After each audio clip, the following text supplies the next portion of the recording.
감사합니다. 우리는 계속해서 사도행전을 함께 말씀을 나눕니다. 예수님이 부활하신 뒤에 제자들과 40일 동안 지내시다가 하늘나라로 승천하셨습니다. 예수님이 하늘나라로 승천하시기 전에 제자들에게 약속과 명령을 주셨습니다. 사도행전 1장 4절 말씀해 보니까 예루살렘을 떠나지 말고 내게서 들은 바 아버지께서 약속하신 것을 기다리라. 예루살렘을 떠나지 말라는 명령과 성령을 보내주시겠다는 약속을 하셨습니다. 제자들을 포함해서 120문도가 이 약속을 믿고 마가 다락방에서 기도하면서 그 성령을 기다리자 하나님은 열흘이 지난 다음에 그 성령을 보내주셨습니다.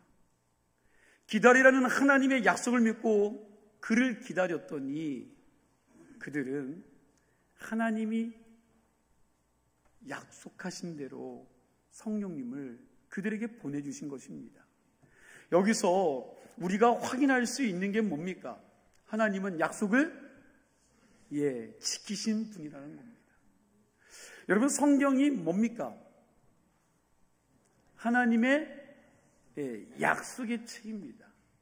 구약은 옛날의 약속이고요, 신약은 새로운 약속입니다. 쉽게 얘기하면 성경 자체가 다 뭐예요? 다 약속이라는 겁니다. 그런데 하나님은 약속만 하는 것이 아니라 당신이 약속한 것을 반드시 뭐 한다고요? 지키시는 분이라는 거예요. 어떤 사람이 우스갯소리로 하나님이 못하시는 것 한 가지가 있다고 했습니다. 하나님이 못하시는 것. 여러분, 하나님이 못하시는 것 한 가지가 뭘까요? 이게 뭐냐? 하나님은 당신이 약속하신 것을 못하는 분이시라는 거예요. 한번 약속하신 것은 반드시 지키시는 분이시라는 거죠. 만일 하나님이 우리 인간들처럼 약속을 조속으로 변경하신다면 어떻게 되겠습니까? 아침에 약속하고 저녁에 가서 나 그런 약속 안 한 것 같은데? 내가 그런 약속했나? 전혀 생각이 안 나는데?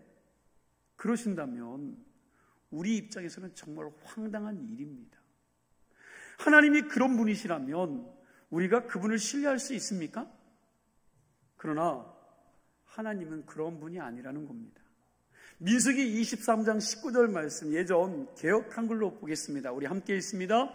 하나님은 인생이 아니시니 시건치 않으시고 인자가 아니시니 후회가 없으시도다. 어찌 그 말씀하신 바를 행치 않으시며 하신 말씀을 실행치 않으시랴. 하나님은 인생이 아니시니 뭐하지 않는다고요? 시건치 않으셔요. 시건치 않는다는 게 뭡니까? 말을 먹어버리는 것입니다. 이것은 자기가 말한 것을 먹어버림으로 기억이 안 난다고 이야기하는 거예요. 그럼 또 다른 표현은 모른다고 시치미를 뚝 떼는 거죠. 우리 부모님들은 자식과 약속을 하고 안 지키거나 혹 잃어버려서 못 지킬 때도 있고, 때론 약속을 지키고 싶음에도 불구하고 못 지킬 때가 있습니다. 가령 예를 들어서 노트북을 사준다고 하거나 크게는 차를 사준다고 해놓고 돈이 없어서 못 사주는 경우도 있다라는 거예요. 그러나 하나님은 그런 분이 아니라는 겁니다. 우리 인간처럼 약속을 안 지키려고 하시는 분도 아니고 잊어버리시고 능력이 없어서 약속을 못 지키는 분이 아니라는 것이죠.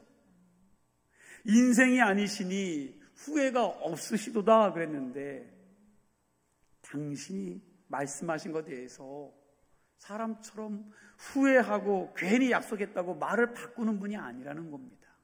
그리고 하신 말씀을 실행하지 않으시랴 그랬는데, 당신이 약속하신 것은 뭐 한다고요? 반드시 실행하신다는 것입니다. 여러분, 성경에서 하나님이 약속하신 말씀들을 가만히 생각해 보세요. 하나님이 약속을 안 지킨 적이 있습니까? 여러분, 성경에 보면 한 번도 없어요.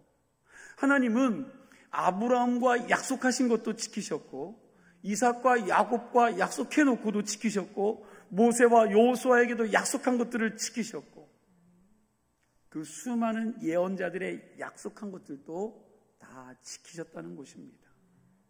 신약 성경을 보면 우리하고 약속하신 것도 많이 있습니다. 여러분, 하나님이 여러분과 약속한 것들이 뭔지 아십니까? 오늘 여러분과 저하고 약속한 게 뭐예요? 하나님이 나에게 주신 약속의 말씀을 붙잡고 사십니까? 예수 믿으면서 성경을 읽지도 않고 성경을 모르다 보니 엄청난 하나님의 약속을 받고도 그게 뭔지도 모르고 영적으로 가난하게 사는 신앙인들이 너무 많이 있습니다. 신앙생활하면서 능력 있는 신앙은 약속의 말씀을 붙잡는 신앙인 줄로 믿습니다. 약속의 말씀을 붙들고 사는 사람이 영적인 부자라는 것입니다. 여러분들은 하나님께로부터 받은 약속의 말씀이 있으십니까?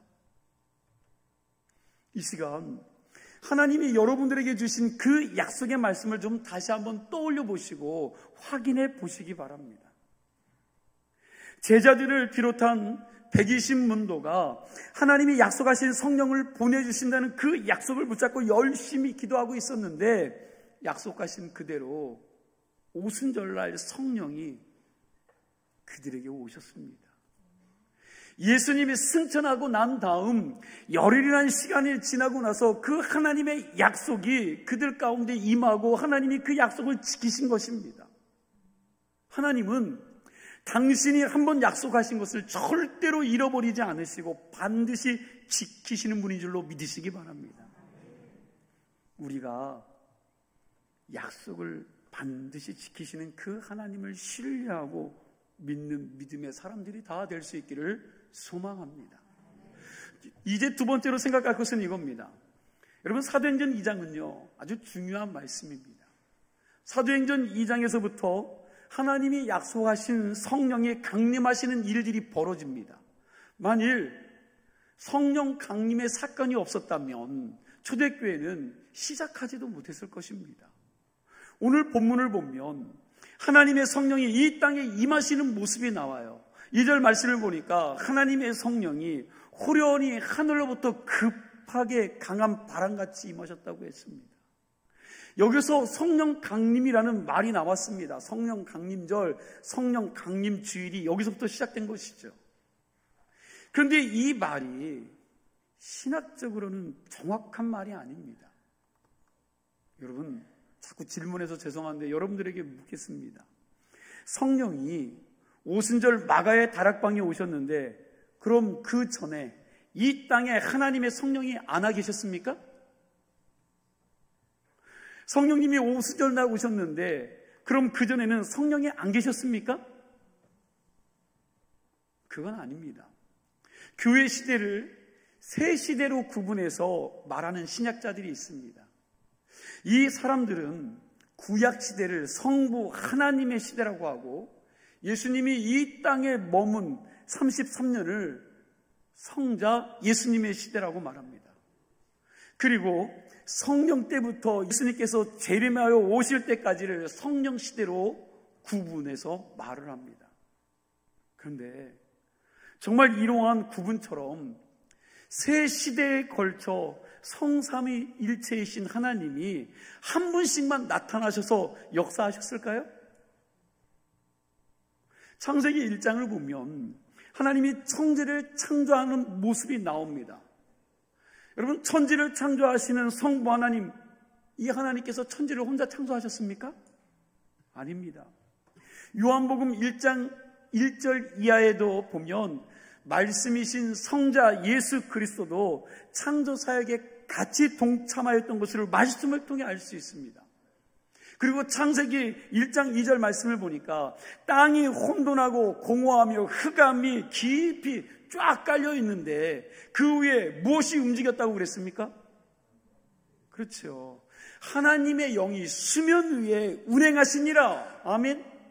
하나님의 영이 그 수면 위에 운행하셨다는 건 성령님도 이 천지 창조와 함께 계셨다라는 것입니다. 우리는 구약 성경 곳곳에서 성자 예수 그리스도의 흔적과 성령님의 역사하심을 볼 수가 있습니다. 삼위일체 하나님이 언제나 함께 하셨지, 성령 하나님이 신약시대의 오순절 전까지 그냥 하늘에만 계시다가 그날 갑자기 처음으로 강림하신 게 아니라는 겁니다. 예수님이 요단강에서 요한에게 세례를 받으실 때도 성부, 성자, 성령 하나님이 같이 역사하셨습니다. 예수님이 세례받고 물속에서 올라오실 때 뭐가 임해요? 그렇죠. 성령이 성령 하나님이 비둘기처럼 성자 예수님 머리에 머물렀고요. 또요, 성부 하나님께서도 이는 내 사랑하는 아들이라고, 내가 기뻐하는 자라고 말씀하셨습니다. 그러니까 성령님도 120문도가 마가다락방에서 기도할 때 오셨기에 그 전에 이 땅에 안 계셨던 것이 아니라는 것입니다. 표현이 그럴 뿐이지 늘 함께 계셨다는 것입니다. 그렇다면 사도행전 2장에서 특이하게 임하시는 이 성령의 임재의 사건이 무엇을 의미하는 겁니까? 자, 사도행전 2장은요, 좀 성령이 특별하게 임했어요. 이 의미가 뭐예요? 이런 의미입니다. 그동안 제자들은 의식하지 못했지만 그 전에도 성령님은 이 제자들과 함께 하셨습니다. 그러나 제자들은 이 사건을 통해서, 성령 강림의 사건을 통하여 성령의 능력으로 재무장한 거예요. 예수님이 말씀하신 것처럼 오순절 마가다락방에 임한 성령의 능력을 통해 제자들은 권능과 권세를 받아서 하나님의 증인으로 무장해서 세상으로 나아갈 준비를 성령 임재를 통해서 한 것입니다. 그래서 이 사건이 특별한 사건이고 엄청난 사건인 겁니다. 그런데 2000년 전 마가의 다락방에 나타난 이 성령의 사건은 그때만이 아니라 오늘날 이 시대에도 나타나는 사건이라는 겁니다. 사도 바울은 성령으로 말미암지 아니하고는, 다시요, 여러분, 사도 바울은 성령으로 말미암지 않고는 아무도 예수를 그리스도라고 고백할 수 없다고 그랬습니다. 그러니까 내가 예수 믿게 된 것이 성령님이 내 마음속에 역사하셔서 예수를 믿을 수 있게 해주셨기 때문에 구원 얻은 믿음이 생겼다는 거예요. 내 마음에 가난한 심령을 주셔서 하나님께 나아갈 마음을 주시고, 말씀을 들을 때 믿을 수 있는 마음을 주시고, 또 예수 그리스도를 내 삶의 주인으로 모시고 섬길 수 있도록 역사하시는 분이 누구예요? 네, 성령님이시다는 사실입니다. 이 모든 순간순간이 성령님으로 말미암는 성령의 역사였다는 것입니다. 그렇다면 여러분, 또 묻습니다. 주문진교회 성도 여러분, 여러분들은 지금 이 성령으로 말미암는 믿음의 구원에 대한 확신이 있으십니까? 제자들처럼 하나님의 능력 있는 전도자로 살아가고 있으십니까? 왜 이렇게 줄어드세요, 소리가? 솔직하게 우리의 신앙의 모습은요, 그렇지 못하다는 겁니다. 오늘 본문을 비롯한 초대교회 제자들의 모습은 우리와 달라도요, 너무도 다른 모습이라는 것입니다. 어떻게 그럴 수 있었을까? 제자들에게 특별하게 임한 성령의 임재 사건이 원래는 무력하고 비겁했던 그들을 능력 있는 복음 don조자로 바꾸어 놓았다는 것입니다. 우리들도 제자들처럼 그렇게 특별한 성령의 임재 사건을 통해서 재무장하고 살아가게 될 때 성령의 능력으로 내 주변을 변화시킬 수 있는 능력이 사람이 될 수 있는 줄로 믿습니다. 우리에게도 오순절 마가의 다락방에 임한 성령의 임재, 이 특별한 사건이 필요한 줄로 믿습니다. 신앙은 지식이 아닙니다. 여러분, 우리가 무슨 수로 성령의 역사를 설명할 수 있습니까? 신학 박사가 이걸 설명한들 제대로 이해가 되겠습니까? 이건 체험해 보아야지만 알게 되는 것입니다. 바라기는 오순절 마가의 다락방에 임한 성령의 역사가 우리에게도 특별하게 임함으로 우리 역시 바울처럼 베드로처럼 스데반과 빌립 집사처럼 이 시대에 하나님 앞에 귀하게 쓰임받는 자들이 되기를 축원합니다. 이 사건은 특별한 사건인데 이건 체험해 보아야만 아는 것입니다. 그냥 교회 다니면서 내가 하나님을 믿습니다, 내가 십자가 사건을 믿습니다, 그런다고 저절로 이 은혜가 임하는 게 아닙니다. 하나님의 약속의 말씀을 붙들고 그 성령 임재를 사모하며 기도하는 사람들에게 특별한 임재의 사건이 일어나고 그 사건을 통해서 그들에게 권능과 다이나마이트 같은 여러분 두나미스의 임재, 그 힘과 파워를 가지고 세상을 바꾸는 사람이 되는 줄로 믿습니다. 이 시간 우리가 스스로 자신에게 나는 능력이 있는 하나님의 사람인가 아닌가를 좀 물어보시기 바랍니다. 여러분 신앙생활하면서 꼭 여러분들에게 질문해 보시기 바랍니다. 아니라는 생각이 들면 이 은혜가 임하기를 사모하고 갈망하며 기도해야 될 줄로 믿습니다. 성령이 특별하게 재무장하는 사역을, 그런 역사를 사모하는 성도들이 되시기를 소망합니다. 그냥 그럭저럭 예수 믿는 흉내만 내는 사람이 아니라 정말 성령에 충만한 사람이 되어 나 자신이 말씀의 능력으로 살아가고 그리고 세상을 변화시키는 하나님의 사람이 되기를 갈망해야 될 줄로 믿습니다. 우리가 모여서 예배하며 기도할 때마다 모든 교인들에게 성령 충만한 역사가 나타날 수 있기를 축원합니다. 세 번째로 생각할 것은 이겁니다. 오늘 본문을 보면 성령님의 특별한 임재 사건이 제자들의 능력과 권세로 무장시켰는데 그때 임한 성령의 역사를 세 가지로 소개하고 있습니다. 우리 1절, 본문의 1절에서 4절까지 말씀 뜻을 생각하면서 다시 한번 같이 읽겠습니다.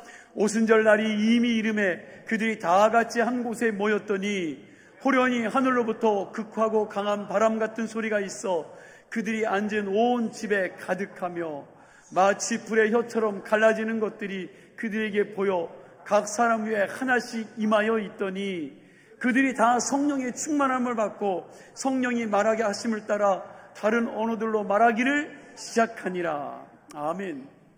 여기 보니까 성령의 임재의 역사가 세 가지의 모습으로 나타나게 되는데 첫 번째는 뭐예요? 급하고 강한 바람 같은 소리가 났습니다. 이건 청각적인 현상입니다. 이게 눈에 보이지는 않지만 성령의 역사로 실제로 그런 신비한 경험을 한 겁니다.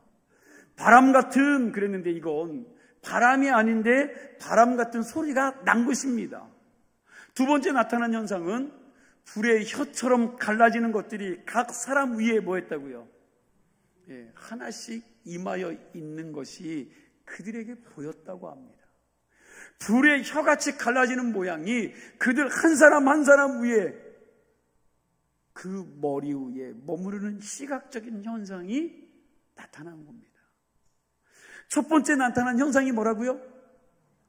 바람, 이건 뭐예요? 소리, 청각적이고. 두 번째는요, 그렇죠, 시각적인 현상이 나타난 겁니다. 세 번째로 그들이 다 성령의 충만함을 받으니까 무슨 일이 일어났습니까? 뭐가요? 뭐가 달라졌어요? 언어가 달라졌습니다. 그들이 말할 때는 자기들이 배우고 알고 있는 말을 한 것이 아닙니다. 전혀 배우지 않은 다른 나라 말을 한 겁니다. 오순절 마가다락방에 이렇게 성령이 임하시니까 여러분 청각적으로, 시각적으로, 그리고 언어적인 이 세 가지 현상이 나타난 것입니다. 사실 이 사건은 신비한 사건이라 인간의 언어로 아무리 설명해도 여러분 이해하기가 어려워요. 그러니 언어로 설명해야 될 오늘 이 본문 설교가 여러분 준비하는 저에게는 얼마나 힘들었는지 여러분 짐작하시겠습니까? 여러분 어떻게 쉽게 설명을 해야 하나 고민하면서 여러분들이 잘 이해할 수 있기를 기도하면서 지금도 설교하고 있습니다. 이제 이 세 가지를 하나하나 말씀드리겠습니다. 첫째로, 급하고 강한 바람 같은 소리가 뭡니까? 여러분, 이게 뭐예요? 사실 저라고 뭐 이게 뭔지 알겠습니까? 여러분, 제가 이 말씀 묵상하면서 개인적으로 체험한 성령의 은혜를 생각해 보았는데도 제가 체험한 걸 가지고 설명하기가 쉽지 않습니다. 그래서 다시 성경으로 돌아갔습니다. 성경으로 돌아가서 생각해 본 겁니다. 요한복음 3장에 보면 예수님이 자기를 찾아온 니고데모에게 뭐라고 말씀하셔요? 거듭나야 된다고요. 거듭남에 대해서 설명했는데 니고데모는 예수님의 말씀을 이해했습니까? 못했습니까? 이해를 못했습니다. 그러자 예수님이 뭐라고 설명하십니까? 성령의 임재는 바람 같다. 바람이 어디서 오고 어디로 가는지 모르는 것처럼 성령으로 난 사람도 다 그러하다 하십니다. 바람의 형체는 보이지 않지만 그러나 바람이 있다는 것을 무엇으로 느낍니까? 무엇으로요? 소리로 느끼고 또요, 바람을 맞잖아요. 감각으로 느끼는 겁니다. 바람은 보이지 않지만 그러나 바람이 불면 소리가 나고 우리의 이 육신에 닿으면 감각으로 다가오는 거죠. 자, 창세기 2장 보니까 하나님이 인류 최초의 아담을 만드시고 그 코에 무엇을 불어넣으셨어요? 생기죠. 이걸 호흡이라고 합니다. 바람을 넣었어요. 히브리어로 보면 영을 불어 넣어준 것입니다. 또요, 에스겔서를 보면 사망의 골짜기에 마른 뼈들이 가득 널려있는 곳으로 하나님께서 누구를 데리고 가요? 에스겔을 데리고 가서 하시는 말씀이 나옵니다. 하나님이 에스겔에게 생기에게 명령하라고 하십니다. 그러자 에스겔이 생기여 이 죽은 자들을 살려내라 그럽니다. 니고데모에게 거듭남을 설명하기 위해서 예수님이 말씀하신 바람이나 하나님이 아담을 만드시고 그 코에 넣은 호흡이나 에스겔 골짜기에서 마른 뼈들에게 불어넣었던 생기나 이 모든 것들이 같은 말입니다. 바람, 호흡, 생기 이게 다 같은 말이라는 거예요. 히브리어로 발음하면 르아흐라는 말인데 여러분 다 똑같은 말입니다. 에스겔 골짜기에 널려있는 마른 뼈와 해골 속에 하나님의 생기가 부르니까 그 뼈들이 어떻게 됐어요? 살아났습니다. 마찬가지로 우리의 영혼이 겉으로는 살아있는 것 같고 자기가 예수 잘 믿는 것 같다고 생각하지만 그러나 하나님의 눈으로 보면 영의 눈으로 보면 죽은 마른 뼈 같은 신앙인들이 있습니다. 그냥 영혼이 메말라서 가뭄에 그냥 쫙 갈라진 땅처럼 그 영혼이 말라 비틀어진 신앙인들이 있다는 거예요. 그런 영혼 속에 성령의 바람, 성령의 생기가 불어 임하면 그 메마른 영혼이 살아나는 역사가 나타나게 되는 줄로 믿습니다. 혹시 우리 교인들 가운데 예수 믿으면서도 행복하지 못하고 살아갈 소망을 잃어버리고 낙심하고 절망 가운데 사는 사람들이 있다면 그런 사람들의 영혼 속에 하나님의 성령의 생기를 불어 넣어주심으로 그 영혼을 회복시켜 주시는 은혜가 있기를 소망합니다. 아담에게 불어 넣었던 하나님의 생기, 에스겔 골짜기에서 마른 뼈들에게 하나님께서 부어 넣었던 그 생기, 그 뼈들이 그것 때문에 살아나는 것처럼 그 성령의 역사가 저와 여러분들의 가정에서도 나타날 수 있는 은혜가 있기를 축원합니다. 그래서 우리의 죽었던 영혼이 살아나고 찬송을 상실했던 이 닫혔던 입술이 열려져서 흥겨운 찬양이 터져나오고 예수 믿는 것이 신나는 은혜가 있기를 축원합니다. 성령이 임하실 때 나타나는 두 번째 현상은 불의 혀같이 갈라지는 현상이 있었습니다. 이사야서 6장을 보면 이사야에게 고백하는 말이 있습니다. 이사야가 하나님의 임재를 경험하고 나서 자기의 죄된 모습을 보고 난 다음에 한 말이 뭡니까? 자기가 죄인임을 깨닫고 한 말이 뭐예요?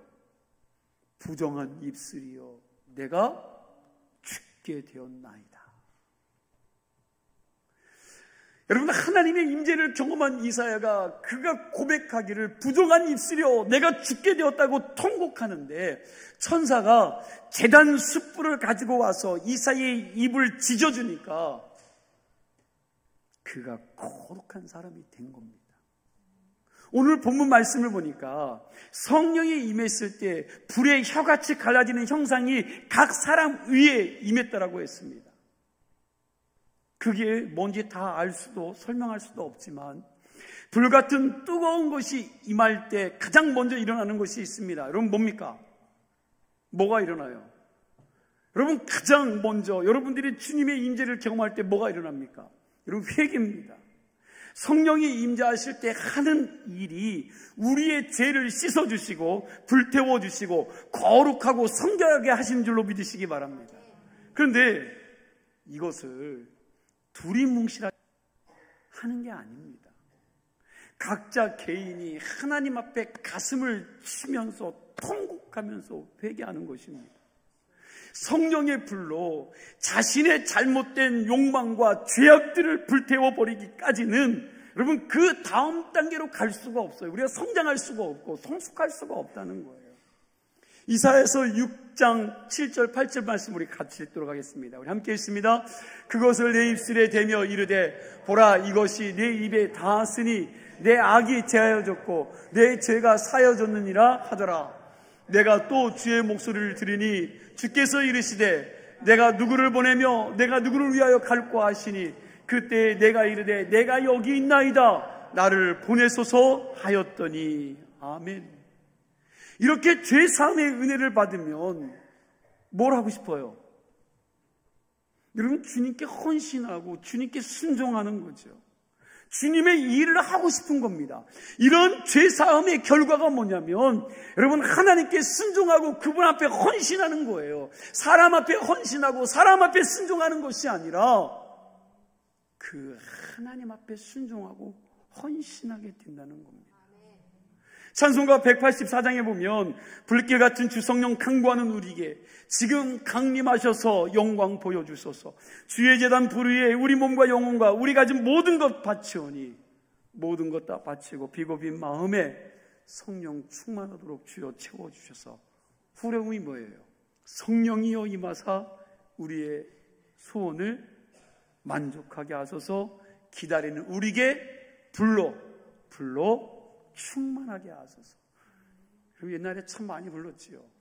집회 시간에 하나님의 영을 사모하며. 여러분 얼마나 이 찬양을 많이 불렀습니까? 성령의 불이 임하면 우리 안에 있는 모든 죄를 태워 비워드리고 우리 자신을 주님께 헌신하게 되는 줄로 믿습니다. 여러분 그러한 하나님의 사람들이 다 되시기를 소망합니다. 마지막 세 번째로 성령 충만함을 받을 때 나타나는 현상은 다른 언어를 말하게 되더라는 것입니다. 4절 말씀 다시 보니까 우리 함께 읽어보겠습니다. 4절 말씀 함께 읽습니다. 그들이 다 성령의 충만함을 받고 성령이 말하게 하심을 따라 다른 언어들로 말하기를. 이 다른 언어, 방언에 대해서 다음 주일에 한 번 더 다룰 것입니다. 다른 언어를 헬라어 원문에서 보면 혀를 바꾸어 주셨다는 말이에요. 우리의 혀를 바꾸어 주셨다라고 표현했습니다. 하나님의 성령이 임하시자 그들에게 나타난 외형적인 언어가 달라졌다는 거예요. 성령이 임하시니까 그 사람의 언어가 바뀌어지는 것입니다. 다른 언어를 하게 되었다는 것도 중요하지만 그 언어의 내용이 무엇이었을까?